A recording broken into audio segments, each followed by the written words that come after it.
ঢাকা বিশ্ববিদ্যালয় সিরাত মাহফিল 2024 বাস্তবায়ন কমিটির প্রতি যারা আমাকে এখানে দাঁড়াবার সুযোগ করে দিয়েছেন, বিশেষভাবে অন্তঃস্থল থেকে কৃতজ্ঞতা জানাচ্ছি ঢাকা বিশ্ববিদ্যালয় কর্তৃপক্ষকে এই চমৎকার আয়োজনটি করবার অনুমতি প্রদান করবার জন্য এবং সার্বিক সর্বাত্মক সহযোগিতা করবার জন্য। আমি কোনো ভূমিকা ছাড়াই আমার মূল বক্তব্যে প্রবেশ করতে চাই। আজ 2024-এর যেই সময়টাতে আমরা দাঁড়িয়ে কথা বলছি, আজকের পৃথিবীতে দুর্বলদের পক্ষে কথা বলাটা ফ্যাশনে পরিণত হয়েছে। আপনারা জানেন, দুর্বল মানুষদেরকে নিয়ে কেউ কাজ করলে সমাজে তাকে হিরো মনে করা হয়।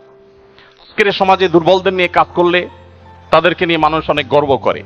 এটা গর্বের একটা ব্যাপার যে কেউ দুর্বলদেরকে নিয়ে কাজ করছে। আমরা সুন্নাহ ফাউন্ডেশন থেকে সহায় দুস্থদের জন্য কাজ করছি। আপনারা অনেকে আমাদেরকে সেজন্য মোবারকবাদ জানাচ্ছেন, শুভেচ্ছা জানাচ্ছেন, আমাদেরকে প্রেরণা দিচ্ছেন। ধন্যবাদ আপনাদের প্রতি। কিন্তু আমি যেটি বলতে চাচ্ছি যে আজ থেকে ঠিক ১৫০০ বছর আগের পৃথিবীতে যদি আমরা ফিরে যাই, তাহলে আমরা লক্ষ্য করলে দেখতে পাবো সেই পৃথিবীতে দুর্বলদের পক্ষে কথা বলাটা ফ্যাশন তো দূরের কথা, সবচেয়ে বড় চ্যালেঞ্জের বিষয় ছিল।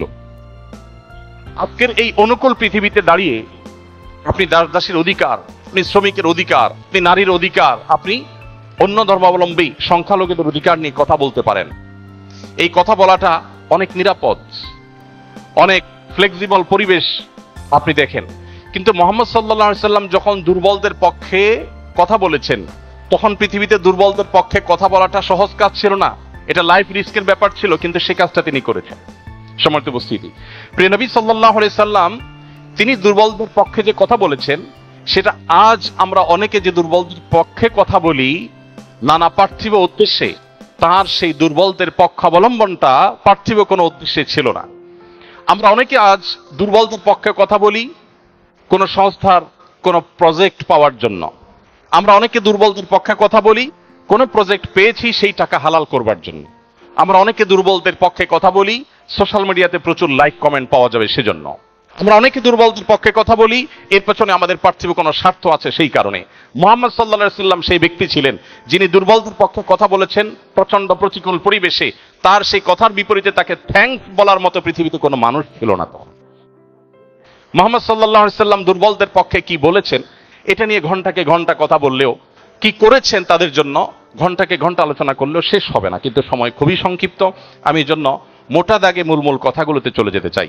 সর্বপ্রথম যেটি বলতে চাই, প্রিয় নবী সাল্লাল্লাহু আলাইহি সাল্লামের আবু দাউদ, তিরমিজি এবং নাসাই বর্ণিত এক হাদিস থেকে আমরা জানতে পারি, তিনি বলেছেন,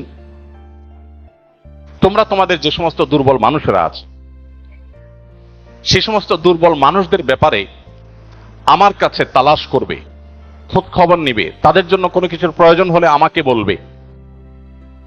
কেন? কারণ তোমরা জানো যে তোমাদের আল্লাহ তাআলার তরফ থেকে যে রিজিক প্রাপ্ত হও, ফাইন্নামা তুরজাকুন ওয়া তুনসারুনা বিদুআফাইকুম, তোমাদের যারা দুর্বল আছেন সে দুর্বল এবং অসহায় মানুষগুলোর উসিলায়, তাদের কারণে আল্লাহ তাআলা তোমাদেরকে যুদ্ধ বিগ্রহে শত্রুর বিপক্ষে জয় দিয়ে থাকেন, সেগুলো তাদের কারণে দেন। আবার একইভাবে তোমাদের যে রিজিক আল্লাহ তাআলা দিয়ে থাকেন, এই রিজিকটা তোমাদের মধ্যে থাকা যে দুর্বল মানুষগুলো আছে তাদের কারণে আল্লাহ তাআলা দিয়ে থাকেন। সম্মানিত উপস্থিতি, এই হাদিসের মাধ্যমে নবী সাল্লাল্লাহু আলাইহি সাল্লাম বোঝাতে চেয়েছেন তার আশেপাশে দুর্বল মানুষেরাই বেশি থাকে। আপনারা জানেন বেলাল, আম্মার, সোহেব, আরো যে সমস্ত সাহাবী ছিলেন, সালমান ফারসি রাদিয়াল্লাহু তাআলা আনহু সহ, এই সমস্ত অসহায় মানুষগুলো একাধারে বহিরাগত, বাহির থেকে আসা। আরবের মানুষরা বাহিরের মানুষদেরকে মানুষ মনে করতে কুণ্ঠাবোধ করে অনেকে, বা বেশিরভাগ। সেই সময়ের বাস্তবতা ছিল অনেকটা সেরকম। নবী করিম সাল্লাল্লাহু আলাইহি সাল্লাম সেই পরিস্থিতিতে বাহির থেকে আসা সালমান ফারসি শুধু তার পরামর্শে গোটা মদিনার চতুর্পাশে পরীক্ষা খনন করা সেই কষ্টসাধ্য কাজ শুরু করে দিয়েছিলেন। তিনি বেলাল রাদিয়াল্লাহু তাআলা আনহুর মতো একজন নিগ্রো, ইথিওপিয়ান এবং বাহির থেকে আসা কৃতদাস ছিলেন, সেই মানুষটিকে নবী সাল্লাল্লাহু আলাইহি সাল্লাম মুয়াজ্জিন বানিয়েছেন। আজ আমাদের সমাজে মুয়াজ্জিন মানে খুব সাদামাটা একটা পদ, তখন মুয়াজ্জিন ছিলেন নবী করিম সাল্লাল্লাহু আলাইহি সাল্লামের পর সবচেয়ে মসজিদের মধ্যে থাকা সম্মানজনক পদ। নবী করিম সাল্লাল্লাহু আলাইহি সাল্লাম এভাবে দুর্বল সাহাবীদেরকে যে আগলে রাখতেন, দুর্বল সাহাবীদের মধ্যে তিনি থাকতেন এমন ভাবে যে আজ নেতারা যদি অন্যদের সাথে চলে, নেতা কে এটা পরিচয় দেওয়ার প্রয়োজন হয় না। কোন পাওয়ারফুল ব্যক্তি, কোন নেতা, তিনি যদি তার অনুসারীদেরকে সাথে নিয়ে অনুসারীদের বেষ্টিত হয়ে হাঁটেন, তো তাকে চেনার জন্য কারো জিজ্ঞেস করতে হবে না। আমাদের প্রিয় নবী সাল্লাল্লাহু আলাইহি সাল্লাম তিনি যখন সাহাবীদের মধ্যে বসা থাকতেন, তখন বাহির থেকে আসা মানুষরা জিজ্ঞেস করতে হতো মানফিকুম মুহাম্মদ, তোমাদের মধ্যে মুহাম্মদ লোকটা কে? আপনি চিন্তা করুন, তার বসার মোড়টা এমন ছিল যে অন্য 10 জন সাধারণ সাহাবীর মধ্যে তিনি নিজেকে মিশিয়ে ফেলতেন। তার মধ্যে কোনো অহংকার ছিল না, এমন ভাবে দুর্বলদের সাথে নিজেকে মিশিয়ে ফেলতেন যে বাহির থেকে আসা মানুষ তার অ্যাটিটিউড দেখে, তার বডি ল্যাঙ্গুয়েজ দেখে চেনার কোনো উপায় ছিল না যে মোহাম্মদ নেতা লোকটি কে সাল্লাল্লাহু আলাইহি ওয়াসাল্লাম। সম্মানিত উপস্থিতি, ঠিক একইভাবে আমরা জানি নবী করিম সাল্লাল্লাহু আলাইহি ওয়াসাল্লাম কারা জান্নাতবাসী, জান্নাতি লোকদের মার্কা কি সেটা বলতে গিয়ে বলেছেন যে আলা আখবিরুকুম বিআহলিল জান্নাহ, তোমাদেরকে কি আমি বলে দিব না যে তোমাদের মধ্যে বিচরণকারী মানুষদের মধ্যে কারা কারা জান্নাতি। জান্নাতি হিসাবে তোমরা কাদেরকে সুধারণা করতে পারো, তাদের আলামত কি, যে আলামত দেখে তুমি অনুমান করবে, আন্দাজ করবে লোকটা জান্নাতি। নবী করিম সাল্লাল্লাহু আলাইহি ওয়াসাল্লাম এরপর নিজে জবাব দিয়ে বলেছেন কুল্লু দাঈফিন মুতাদাঈফ, যে সমস্ত মানুষগুলো দুর্বল, বিনয়ী, নিরীহ, এই মানুষগুলো জান্নাতি। অর্থাৎ যদি তাদের ঈমান অন্য সব বিষয়গুলো ঠিকঠাক থাকে, পাশাপাশি তিনি যদি নিরীহ গোছের হন, বিনয়ী হন, বিনম্র হন, তিনি যদি খুব বেশি অহংকারী, অনেক বেশি রূঢ় স্বভাবের না হন, তাহলে এই মানুষগুলো জান্নাতি হওয়ার এটি একটি বড় লক্ষ্য।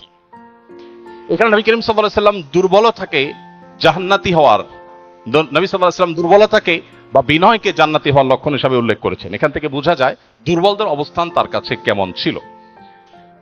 আমরা নবী সাল্লাল্লাহু আলাইহি ওয়াসাল্লামের যে দুর্বলদের প্রতি তার যে ভালোবাসা, তাদের অধিকার আদায়ের প্রচেষ্টা, তাদেরকে সমাজে তাদের যথাযথ অধিকার ফিরিয়ে দেওয়ার প্রচেষ্টা,